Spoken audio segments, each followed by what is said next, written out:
हाय, आज का वीडियो है जर्नल राइटिंग के बारे में।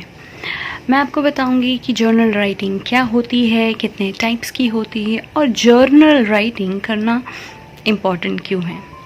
बचपन में आपको डायरी राइटिंग सिखाया गया होगा, डायरी एंट्री करना सिखाया गया होगा और जब हम छोटे होते हैं तो इंटरेस्ट भी होता है, oh I will write about my day और डियर डायरी करके हम धीरे धीरे एक हैबिट बनाते हैं। यूजुअली गर्ल्स में देखा जाता है, but gradually as and when you grow up वो आदत आपकी छूटती जाती है।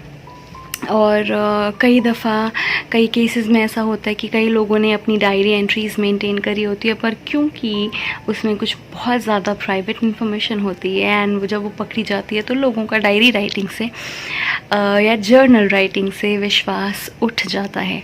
So basically journal writing is writing about your self mostly, and it is about keeping a record कि आप क्या चाहते हैं, आप एवरीथिंग अबाउट योर सेल्फ। ये आप चूज़ करते हैं कि आप अपने उस जर्नल में क्या लिखना चाहते हैं। तो अपने जर्नल के क्रिएटर, अपने जर्नल के प्रोड्यूसर, अपने जर्नल के कर्ता धर्ता सिर्फ आप होते हैं। So basically it is a place where you get to reflect. आप अपने इमोशंस, थॉट्स, फीलिंग्स पर एक रिफ्लेक्शन डालते हैं टू जस्ट अंडरस्टैंड कि आपके अंदर क्या चल रहा है और आप उसको जस्ट स्पिल आउट करते हैं। Why is it important? इसकी बहुत ज़्यादा ज़रूरत है क्योंकि हम हमेशा दूसरे को रीच आउट नहीं कर सकते अपने मन की बात कहने के लिए। सो जब आप किसी डायरी में अपना जर्नल लिखते हैं तो आपको एक कंपेनियन मिल जाता है, एंड राइट कंपेनियन जो कभी आपको कुछ सजेस्ट नहीं करेगा। इनफैक्ट मीनवाइल अच्छा, कई बार जब ऐसा होता है आप अपने फ्रेंड से शेयर करते हैं तो फ्रेंड की तरफ से भी 2-4 ऐसे इनपुट आते हैं कि आपका वो इमोशन एक अलग लेवल पे पहुंच जाता है। या तो फ्रेंड ने सिंपथाइज़ कर दिया और आपको लगता है कि यार आई डिडंट वांट दैट, या फ्रेंड ने कुछ सजेस्ट कर दिया और आपको गुस्सा आता है कि यार मैं तो बस सुनने को बोला था तुमको। या कई केसेस में तो फ्रेंड उस केस को और एलिवेट कर देते हैं, so which is not what you wanted. पर जब आप जर्नल मेंटेन करने लग जाते हैं तो it becomes a very good habit कि आपके ब्रेन को आदत हो जाती है लिखने की। So when you write it down, so psychomotor जब कनेक्टिविटी बनती है तो आपका जो माइंड है वो ऑटोमेटिकली रिलैक्स होता है। सो बिकॉज आपका जो थॉट है, आपके थॉट से आप एक एक्शन ले रहे हैं which is of writing down. अब आप जर्नल्स में कितना ही लिख लें, आपके ऊपर है। आप 1 पेज लिखें, आप 2 पेज लिखें, आप 10 पेज लिखें, या आप एक लाइन लिखें, आधा पेज लिखें। सो ये आपका चॉइस है, आपका जर्नल है। बट अब जर्नल्स में एक ख़ास बात ये होती है कि जर्नल्स भी बहुत तरीके के होते हैं और आपके जर्नल कई तरीके के आप चूज़ कर सकते हैं कि आप अपने जर्नल को किस तरीके का चाहते हैं। सो फर्स्ट ऑफ ऑल, आजकल बड़े ट्रेंड में जो चल रहा है वो तो है gratitude journal. Gratitude as in जब आप हर चीज़ के लिए शुक्रिया अदा करते हैं, आप यूनिवर्स को थैंक यू बोलते हैं। आपके जैसे अभी कोविड चल रहा है तो I prefer to write thank you to God. Gratitude पे करती हूँ मैं यूनिवर्स को, गॉड को, everybody that at least I am safe and my family is very safe of COVID, and because it's a big thing कि आपकी family इस condition में भी बहुत सेफ है। देन एवरीथिंग लाइक आप आज सुबह सो के उठे हो, आपके ड्रीम्स पूरे हो रहे हैं, या आपको नेचर देखने को मिल रहा है, एनी ब्यूटिफुल थिंग। और मैं रात का वेट नहीं करती कि मुझे जर्नल में ग्रैटिट्यूड लिखना है या फिर जर्नल ही लिखना है। मुझे जब भी टाइम मिलता है या जब भी मन करता है, I pick up my journal diaries and I just start writing. और ऐसा नहीं है कि मैं डियर डायरी करके लिखती हूँ, I just right a note to myself, I write a note to someone else, I just write sometimes as a third person कि मतलब जैसे मैं किसी को डेडिकेट भी नहीं कर रही हूँ, बस वो है बस। और कई जैसे लोगों को डर लगता है कि हम सिचुएशन लिखेंगे, कभी किसी ने पढ़ लिया तो। सो मुझे भी ऐसा डर लगता था। सो इनफैक्ट अब मुझे कोई इतना फ़र्क नहीं पड़ता, खैर। But then I write it now कि मैं सिचुएशन ना लिख के उस सिचुएशन के बारे में अपनी फीलिंग्स लिखती हूँ।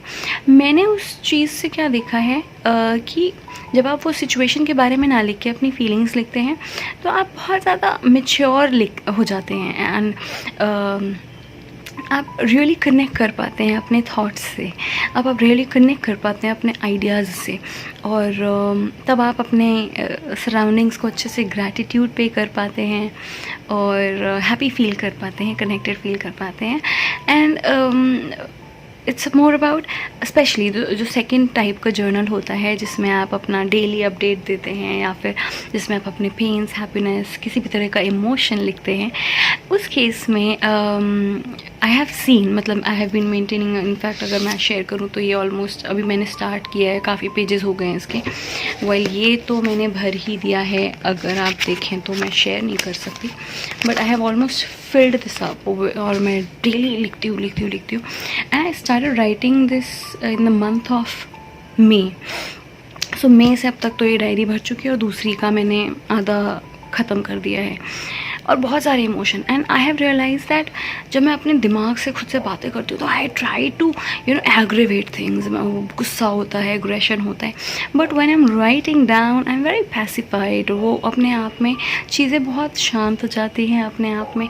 जैसे गुस्सा आता है तो हम बहुत harsh and abusive हो जाते हैं, but when it comes to writing a journal, I have seen that I have not written any abusive or harsh words in my journal.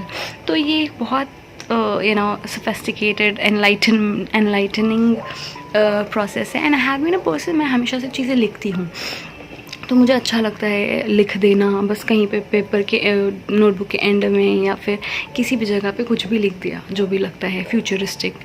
तो जो नेक्स्ट चीज़ जो है वो है सेल्फ अवेयरनेस। ऑफ कोर्स जो दूसरा इंसान आपको नहीं बता सकता आपके बारे में वो है आप खुद। मतलब बहुत सारी चीज़ें होती हैं कि हम दूसरे से अपने बारे में नहीं जान सकते और हम अपनी 100% बातें तो उनसे कह भी नहीं सकते। हम कोशिश करते हैं अपना ब्राइट साइड शेयर करने को rather than the dark side. So जब हम ब्राइट साइड शेयर करते हैं तो हमारा डार्क साइड रह जाता है, और जब भी वो ऐसे होता है there is a conflict always कि हम अपने आप से ही झगड़ते रहते हैं, and then subconsciously and unconsciously that resides within us, और फिर वो हमारा डेविल बड़ा होता जाता है। बट जब हम अपने नेगेटिव्स को लिखते हैं उन जर्नल्स में, हम अपने पॉजिटिव्स को लिखते हैं, अपने पेन्स को लिखते हैं, अपने एंगर को लिखते हैं, अपने डिज़ायर्स को लिखते हैं, उस तरीके से क्या होता है आप को ज़्यादा खुद की जानकारी मिलती है and you are becoming a better of person, right? So that is there at first. Next is thought transformation. अच्छा, थॉट ट्रांसफॉर्मेशन किस स्टेट में करा जाता है? थॉट ट्रांसफॉर्मेशन पर्पसफुल होके, माइंडफुल होके करा जाता है, specially when you are in a negative mood and like we are human behaviour क्या है, हम ह्यूमन कॉग्निशन क्या है, मतलब माइंड क्या है, it is wired to think negative. मतलब आप नेगेटिव ही सोचते हैं and one negative thought gives birth to many other negative thoughts. पर पॉजिटिव सोचने के लिए उतनी मेहनत लगती है लोगों को।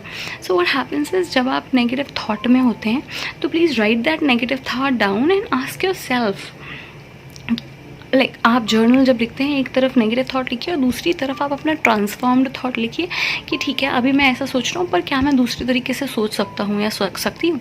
उससे क्या होता है, you get like various opportunities and various ways of looking, like various perspectives. आपको नज़रिया मिल जाता है एक सिचुएशन को देखने का बहुत तरीक़ों से। सो उसमें आप ही का ग्रोथ होता है। So very close to self awareness, but एक कॉन्शियस एफर्ट होता है जहाँ पे आप सिर्फ लिखते नहीं जाते अपनी पॉजिटिव नेगेटिव अपनी क्वालिटीज़ के बारे में, बट अपने आप को एक बेटर इंडिविजुअल बनाने के लिए आप एक कॉन्शियस एफर्ट लेते हैं। Next is the forgiveness. Yes, the forgiveness journal is very very important. I make it a point कि वैसे तो मैं डेली लिखती हूँ जर्नल, ग्रैटिट्यूड जर्नल भी डेली लिखती हूँ, but I make it a point to write a forgiveness journal once in a week. So उसमें क्या होता है, whatever is hurting me or whatever has hurt me or whatever disturbs me, instead of like fighting with it within me or blaming people for that, मैं क्या करती हूँ, उस journal में लोगों को माफ़ करती हूँ, खुद को भी माफ़ करती हूँ, और मैं अपने दिल से उन सारी बातों को निकाल देती हूँ कि ठीक है, आपकी भी सिचुएशन होगी, उस इंसान की भी सिचुएशन होगी, इसलिए उसने बिहेव किया इस तरीके से। So I tend to forgive the person. ये और बहुत रिलैक्सिंग होता है कि ठीक है, और उसके साथ साथ में आपके पास उसका एक बहुत अच्छा रिकॉर्ड भी रहता है। You get to see how good of a person you are rather than just the devilish thing. Because if you say it mentally, अच्छा आई फॉरगिव दैट पर्सन, कल को आप भूल जाएंगे, but when you write it and you always visit that, when you have that hard copy with you, and I always prefer a hard copy than just keeping a soft copy, but I don't visit the soft copies that often. So उसको जब आप visit करते हो, then you realise oh my God, you are such a big heart person. So उसमें आपको अपने बारे में बहुत जानने को मिलता है, and you feel so proud of it about your self. Next is creating a goal oriented journal, and this is the last one, so I am not gonna bother you much about thinking about the I'm not gonna bother you much, but okay, now coming to what is the goal oriented journal. Goal oriented journal is precisely about आप क्या चाहते हैं, आप क्या achieve करना चाहते हैं, and आपके फ्यूचर गोल्स क्या हैं, और आप स्टेप बाय स्टेप उसे कैसे अचीव कर सकते हैं। पर्टिकुलरली आप लॉन्ग टर्म भी गोल्स रखें और शॉर्ट टर्म गोल्स रखें, and try to go back to your goal journal daily. आप अपने इस जर्नल को मॉर्निंग में लिखें, वीक में लिखें, मंथ में लिखें, आपके ऊपर है, but make sure that you always revisit it, ताकि आपको अपने ग्रोथ के बारे में समझ आए, और ये समझ आए क्या आपका गोल वही है जो आपने स्टार्ट किया था जिसके लिए, और क्या चेंजेस आए हैं, आपने कितना अचीव किया है। और हमेशा एक make a to do kind of a list when you writing a goal journal, और अपने आप से एनालाइज करें कि आपने कितना अटेन करा है। अच्छा, the best part about journaling is I always and my journals with a question with my self. मतलब मैं ऐसे सवाल नहीं लिखती हूँ, पर मैं अपने आप से सवाल पूछती हूँ किसी भी चीज़ के बारे में कि what ever I am feeling, क्या ये सही है या फिर क्या यही मैं चाहती हूँ, so that I am very sure of how I am ending my journal, and I always end it with a thank you and a signing note with a date and a smiley। तो उससे at least ये होता है कि मैंने चीज़ों को closure दे दिया। तो please always try to give your journals life situations, क्योंकि हम हमेशा क्लोजर चाहते हैं, और क्लोजर हमेशा मिलता नहीं है। हम रिलेशनशिप्स में क्लोजर चाहते हैं, suppose like a teenager would want a closure to their broken relationship, but that is always not possible. So please give first learn to give closure to your sentences, your things, and only then would you get into habit of accepting and not accepting closures or non-closures from others. So please get into a habit of writing journals, and I'm sure you'll enjoy it and make it a habit, because remember, psychomotor development, psychomotor memory build up, and at the end it is all about your growth. I will see you again another video. आप देखते रहिए और मुझे like share subscribe ज़रूर करें अगर आपको ये वीडियो अच्छा लगा हो।